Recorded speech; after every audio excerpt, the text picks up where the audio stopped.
Okay, ladies and gentlemen, up next, the first fight of the finals for Octagon Asia Fighting Championship. You are watching under Southpaw Malaysia. My name is Danial Chee. Right next to me, one of the official judges for One Championship, Mr. Eshton Thomas. Hi guys, yo. How you guys doing? And we're gonna kick off round number 1 of the finals for the heavyweight. And this is gonna be a nice kicker because we have seen so much improvement coming up from the fighter of Benice Festus, and we have seen so much like more of a highlighted flurry from Ethan Teo. Now, Ethan Teo is the bigger and heavier fighter here. Despite how the camera angle shows that Benice is the bigger fighter, but Benice weighed in at 83 kilograms. How many kilos did Ethan weighed it in? I think it was 100 or 110 or 105 at least. Looks like it, but you know, Benice is got given with monstrous strength, as we all know. In his short career as a mixed martial artist, he has improved by leaps and bounds, and he really packs a punch. Now, Benice Festus now trains under Monarchy, and one of his biggest training partners out there is Agilan Tani. And I'm pretty sure Agilan has a lot to say about the improvement of Benice, but we can see it from the videos itself. Yeah. It really speaks the term that this boy has actually grown so much. Only 21 years old, 22 now at 2020, and there's so much potential for him. Yeah, and who knows what 2020 may bring for him, you know. There should be more tournaments. You see him training in jiu-jitsu more intently. Who knows, he may even be Copa champion. We never know. Yeah, actually, we don't know.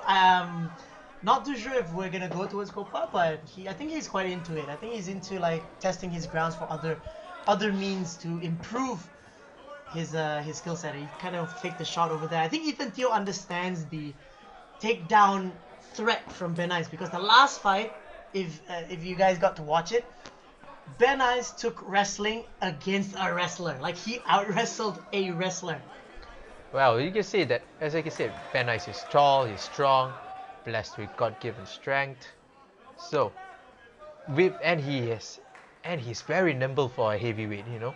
Given that he's light, but he's still a heavyweight nonetheless. And even though you're the lightest heavyweight, but you pack speed, a lot of speed, which Benice is really fast. As he has really fast hands, fast low kicks. He's able to catch people unsuspectingly with the low kicks and injure them.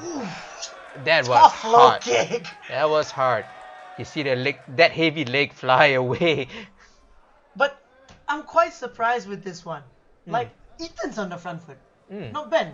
You expect the faster, more aggressive fighter, quote unquote, would be taking the front foot, but he's taking the back foot over Well, here. we should not underestimate Ethan's speed as well. He's pretty fast, especially with his punches. He comes in really hard. He has good angles. He cuts well, and he has really good footwork too. You can see, but his style here, like the way Ethan likes to jump around and be nimble on his feet, you don't get to see much of that in Heavyweights. Yeah, in Exactly. heavyweights. Yeah, because usually heavyweights stay grounded. They wait for counters, or when opportunity presents them, they come in and they flurry. End of the very first round, though, can't really. Oh, hello to myself. But can't really tell who is the decisive winner. Yes. I wasn't paying much attention honestly because I was busy talking and all that. But I would have given this a draw, at least a draw round, if draws are allowed here. But if I have to pick a decisive winner, I would have given it to Benice due to the cleanliness of his strikes, at the very least. Fair enough. At least the damage from the low kick from Ben, that was really impressive. I mean, just that one kick itself. Oh yes, you can see that the kicks that, like all the strikes done by Benice, even though there's not much in volume, it's clean. It's clean, it's hard. You can hear it snap. Yeah, even the crowd was giving a reaction to that one, like it was really huge. Goodness me. Either way, ladies and gentlemen, you are watching on the Southpaw Malaysia, and this is the first final bout for the Season 2 of Octagon Asia Fighting Championship. Well, let's see what round 2 brings for us. Are you surprised though with how passive Benice is? Usually he comes in, because usually knowing Benice, when he hits, he gets a reaction from each of his kicks or his punches, and you see Ethan Teo looks unfazed. He's still moving around, still nimble, and maybe that has affected Benice mentally, you know? He's like, wow, this guy's a juggernaut. Oh, okay, so a little bit more exchange coming off in the second round. Now I think Ethan's gonna turn up the game. Ethan's gonna push a little bit forward, but he has to be careful. Like, can't deny the power that comes out of Benice's hands. And also, these guys are heavyweights, so they have to conserve their gas tank as well. Because usually heavyweights, by the third or fourth, that's when you see things start becoming sluggish or maybe very, very passive. But that's heavyweights. Ben is not really a heavyweight, yes. Yeah. At the very case for Ethan, especially being heavy, when you move around and being that nimble, you do use up a lot of energy. To move that weight around, it takes a lot of effort. As compared, it would probably... Oh, that was clean. But nice counter back by Ethan. Very sharp punch. Ethan looks unfazed. He's still moving forward. Oh, it's another one. Going for a takedown, Benice, but he straight away doesn't want to commit to it.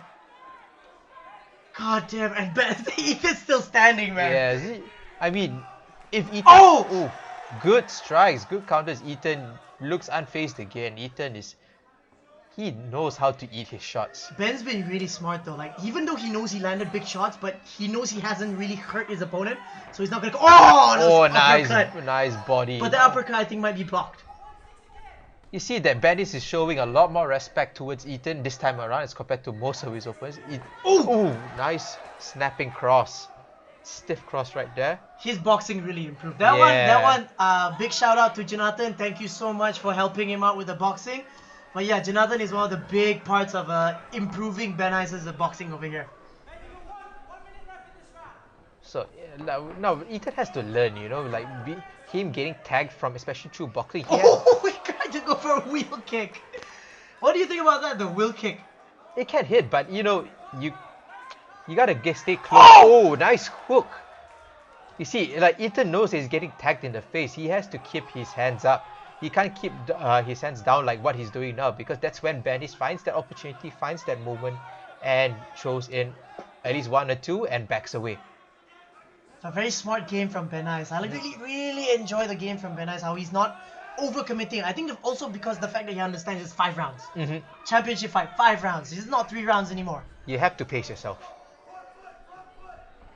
A lot of people question the cardio of Benice though, but I don't think that's something to be worried about. Referee's asking for action. More action, yeah. But I think the action is pretty decent, actually. Yeah. Maybe not towards Kim Lee-Tan, it's because referee Kim Lee-Tan was a former referee in One Championship, and he does push the action. One Championship's all about action. But anyway, good round for the both of them. I feel in my scorecard, 10-9. 10-9 for Benice. That's definitely it. 10-9 for Benice, because despite Ethan tries, he didn't land a single shot that round. Yes. He didn't land anything.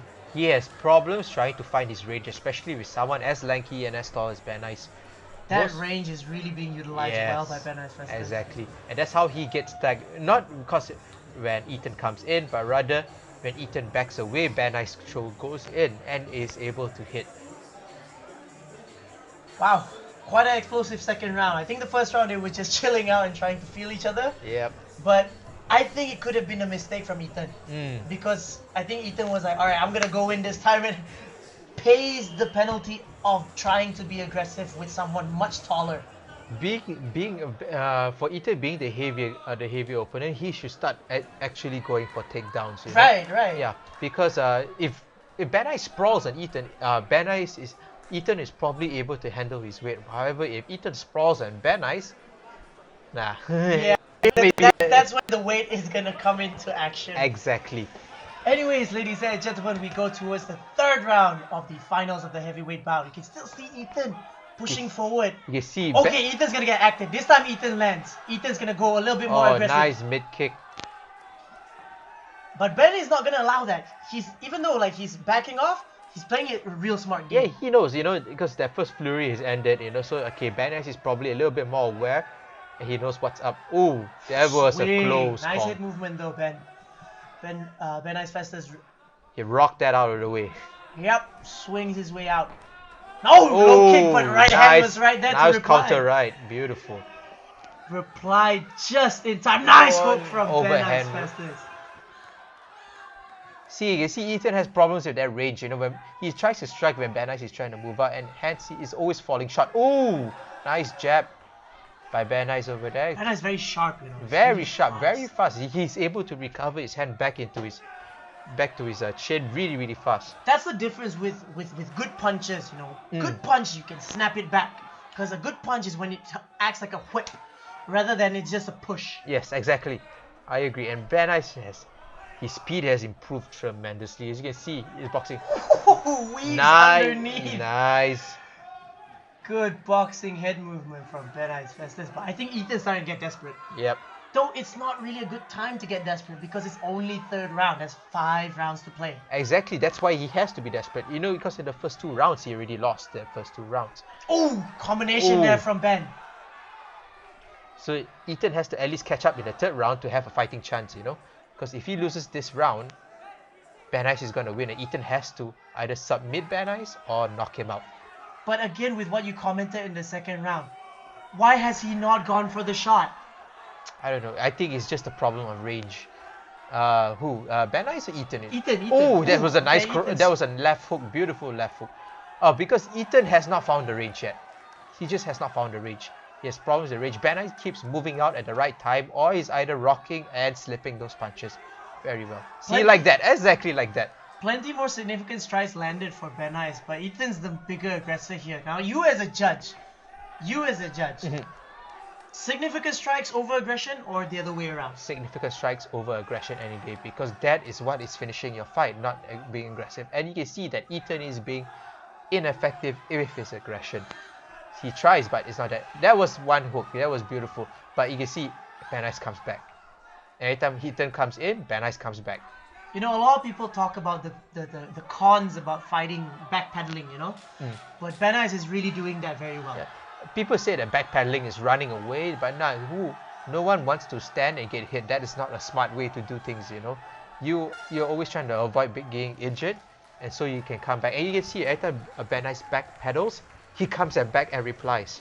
So that is not running away. Running away is when you backpedal and you just continuously backpedal all the way. And you don't do anything about it, right? Exactly. Now, end of that very third round, your scorecard? 10-9 for Benice. Again? Again. I can't disagree with that because, yep, despite the aggression, significant strikes over aggression. Clean. They were all clean. And that earns a lot, you know. It's able to lessen the gas tank of Ethan and also maybe demoralize him, you know, because when you get hit too many times and whatever you do is not working, it takes a toll on your mental game. Very, very true. I'm still quite shocked that the shot attempt is coming from Ben. The shot attempt is not coming from Ethan. Because if you have to be desperate, where's the shot? It's an MMA fight. Where's the shot? Yes, You've got to exactly. shoot. Especially in a 10-9 scoring system, right? 10-point score. Who Gotta knows? shoot. Maybe Benice has been, no, we never know. He may be prepared, you know, because out of all his game, Benice's ground game is his weakest game as compared to his striking. Because most of his early days on his early fights, it was almost he won by strikes rather than submissions. All the more reason for Ethan to test the jiu-jitsu. Exactly, but I don't know. Maybe Ethan's a little bit demoralized from all the shots. He's scared of coming in and eating. Moved out just out of the way. Oh, Benice goes for it. Oh, More aggression coming out from Ben this time. Nice 1-2. The mentality from this Oh, kid. nice hook. Okay, Ethan's coming back a little bit. Still have some sting, but Ben is gonna go at it as a nice that hook. was hook. Ben is gonna smother the opponent. That rocked him there. You can see that Ethan managed to compose himself, but he got rocked there.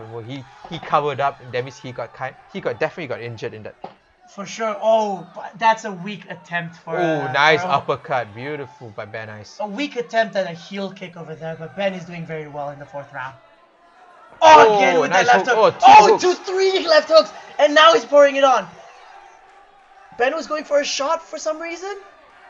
Ethan got his double unders, and then Benice was like, nope, I'm out. I'm gonna just play my striking game, you know, which is a smart thing to do. Very smart, because why change something that's already working in for the you, first and place? it is still working again. Again, those left hooks have been very, very accurate for Benice Festus. Oh my goodness. I think the fatigue and the dizziness from those punches is starting to affect Ethan Teo. I'm surprised that Ben is not doing any much more nice cross. about it. Like Ben is playing, he's playing safe. He knows he's winning, so he's just gonna keep his distance and try not to get it. Probably he doesn't want to get injured. Fair enough. Fair enough. At the end of it, he still got a party to catch, you know. At the end of the fight, there's always the after party. Goodness me, but Ben is being very clinical with the striking this time, and he's making Ethan guess. Like, did you see that the little fake he did of a takedown? Very good feints, you know. Every now and then he go for a feint, he comes back up and he shoots a hook in. Oh! Again, strong left hook, but blocked. Oh, nice one by Ethan. Nice cross by, man. Benice's, he switched stance, but Benice's hooks, they are not something you should play around with. Okay, Ethan's coming forward this time, but not enough. Like, he needs to. I mean, to me, I think Ethan needs to, like, if he wants to go forward, he has to go forward all the way and chase. Yes. And chase, and not just chase, but he needs that shot. Yep. Ethan's only way out is to submit or knock out Benice. There's at this point in time, he has to do something. He has to try to finish the fight at the very least. If following our scorecard, it would be definitely 30-27 at this point. 30 points for Ben, 27 for Ethan. And that's tough, why his saving grace has to be a submission or a knockout right now. Else, it's gonna, the fifth round may be a bit too hard to watch, because this is a one-sided battle. Very one-sided battle as we end round number 4. You see Ben is still looking fresh, and you see however Ethan looks pretty battered up. Yeah, from that first hook, the first hook that actually rocked him, and Ben poured on him afterwards. And getting rocked does a lot to your stamina, to your mental game, because you're probably still dizzy, and you're still probably, and that hard hit is still fresh in your memory. Hence, you start to hesitate to go in. You start second guessing yourself, which is not good overall. Like you said, man, he really does look fresh. Like, he can still talk. He can still talk, have a chit chat with Coach Mehdi. He's barely panting too. Goodness me, he's really doing a good job. Can still look at the janitor doing the work. Man, because I can, as a fighter, man, it's like back then, when going in between rounds, you're gonna be panting. You can't be bothered by anything else. But the moment if you can still be bothered, that's how you know. That's like a good body language sign that he's still fresh. He's still okay. Indeed. Ethan training out of Singapore, Juggernaut if I'm not wrong. Yeah. So with his coach Matt Polino in his corner. However, like we talked about, we are still surprised that Ethan has not tried to take any initiative to take it to the ground. Anyways, ladies and gentlemen, I mean, this is round number 5. You are watching under Southpaw Malaysia, and we start with the 5th and final round in deep waters with Ben connecting the strong hook, and that's the shot. Finally, yes, that's a gameplay. But whoa, nice, good sprawl, nice sprawl and scramble with by Benice, beautifully done. I mean, about time. It's about time. But I think it's a little bit too late, because at this point, I think Ethan's really out of the game. Yeah, he's probably tired. His mental capacity is being affected. You know, it's probably like it should have been done like at the very earlier rounds, but he was still a bit more fresh. You know. Yes, where he can still afford to push on forward. A little bit of a cut there with the camera, but we didn't miss a thing. I can guarantee you that. Still in the 5th and final round, ladies and gentlemen. You're watching under Southpaw Malaysia. Right here with me, Eshton Thomas. Benice did a feint. See, he's doing the feint again. Oh! That feint didn't work well for him. He ate a hook in it, but Benice still comes back with a nice cross by Ethan. But Benice threw in 2 hooks for good measure. The boxing work from Benice Festus has been phenomenal. Oh yes, it has. Given that he's blessed with good range, it's a perfect game for him. Once again, big shout out to Jonathan for allowing Ben to be training with him before this fight as part of his camp. So thank you. Okay, nice, that's the hook. That's nice one right hook. Clean. That's the cleanest shot I've seen from Ethan this fight. Nice cross too. He's finally pushing. He should keep going forward. Nicely done. Yes, that's the game that Ethan should be playing. especially in these late rounds. Oh! Bit dangerous for Ben to be playing with his hands down at this part. Because Ethan now, he is replying back. He's not backing down. He probably looks better. This is probably his best round so far, if you ask me. Best round, but I feel like it's too little too late and it's not enough. Because if Ethan doesn't really push himself to get that finish, I don't think there'll be much of a change. Oh, nice one by Ethan. Nice one and a right hook. Yeah, right hook came up over it.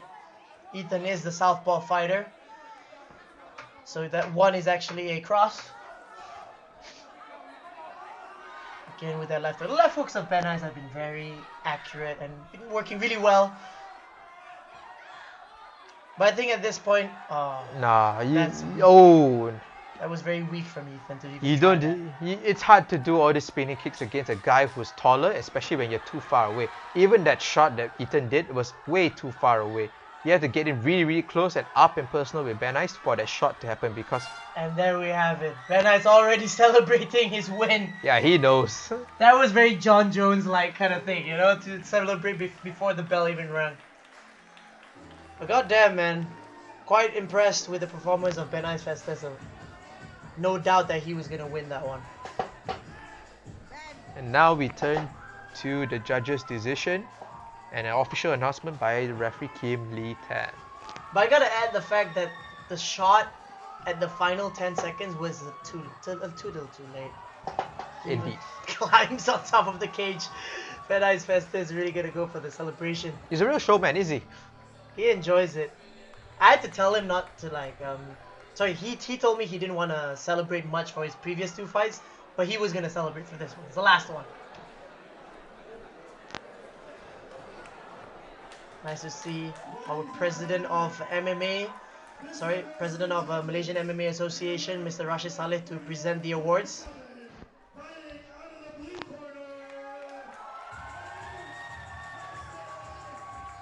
Again, no doubt in the performance. Yes, indeed.